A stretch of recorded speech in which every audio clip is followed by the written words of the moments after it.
প্রচন্ড গরমের সময় ভালো সওয়াব পাওয়ার উপায়, ভালো নেকি অর্জন করার উপায়, দোয়া কবুল হওয়ার উপায়, তার মধ্যে একটা কিছু কিছু জায়গায় দেখা যায় এই প্রচন্ড গরমের মধ্যে এলাকার যুবক ছেলেপেলে মিলে কিছু পানির পট কিনে, কিছু বোতল কেটে বিভিন্ন জায়গায় রেখে দেয় এবং সকালে বিকেলে অথবা দিনের মধ্যে যখন সুযোগ পাওয়া যায় এই জায়গাগুলো, এই বোতলগুলোতে পানি পূর্ণ করে রাখা।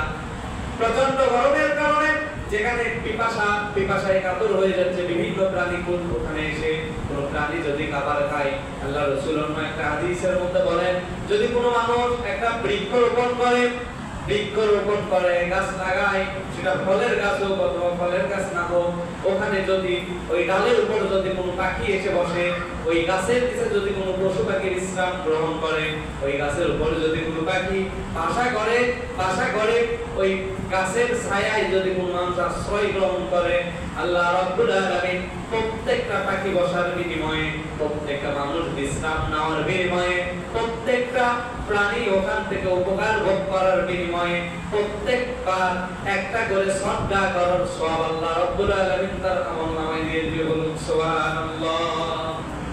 রাসূলুল্লাহ সাল্লাল্লাহু আলাইহি ওয়াসাল্লাম বলেছেন, তোমরা বেশি বেশি বৃক্ষরোপণ করো, কারণ বৃক্ষরোপণ একটা ইবাদত।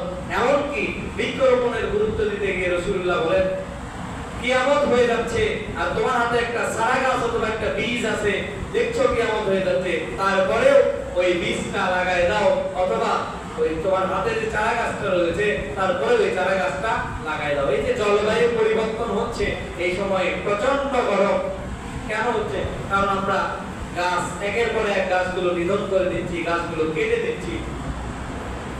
আপনার উদ্ভিদ বিজ্ঞানের পরিভাষায় প্রত্যেকটা দেশে যা আয়তন তার 4 ভাগের 1 ভাগ, অর্থাৎ আয়তন যদি 1 লক্ষ বর্গ কিলোমিটার হয় তাহলে 25,000 বর্গ কিলোমিটারে গাছ থাকা দরকার।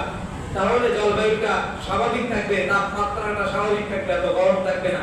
আর আমাদের বাংলাদেশে জরিপ অনুযায়ী কত আছে জানেন? 17.5%।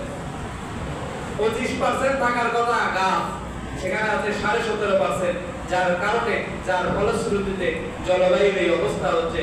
যেহেতু Islam is a complete code of life, পরিপূর্ণ জীবন বিধান, ইসলাম এরকম বিধান দিয়ে দিয়েছে কেমন করলে কিভাবে চললে সঠিকভাবে থাকা যায়। আল্লাহ এটা বলে দিয়েছেন, জাহারাল ফাসাদাল বাররি ওয়াল বাহরু বিমা কাসাবাত আইদিন নাস, জলে স্থলে যত বিপর্যয় দেখো না কেন সবকিছু তোমাদের হাতের কামাই। এই যে এত গরম, ঠান্ডার সময় প্রচন্ড ঠান্ডা, বৃষ্টির সময় প্রচন্ড বৃষ্টি, এগুলো আমাদের হাতের কামাই। কারণ আমরা বৃক্ষরোপণটা পর্যন্ত করি না, ইসলামের বিধিবিধানগুলো আমরা সঠিকভাবে মানি না। তাই আসুন যে বিষয়গুলো আলোচনা করলাম, প্রাণীদের প্রতি সদয় হওয়া, মানুষের প্রতি সদয় হওয়া, মানুষের সঙ্গে ভালো আচরণ করা, মানুষের সঙ্গে হাসি খুশি করে কথা বলা, এই কাজগুলোর উপর আল্লাহ রাব্বুল আলামিন আমাদের প্রত্যেককে আমল করার তৌফিক দান করুন।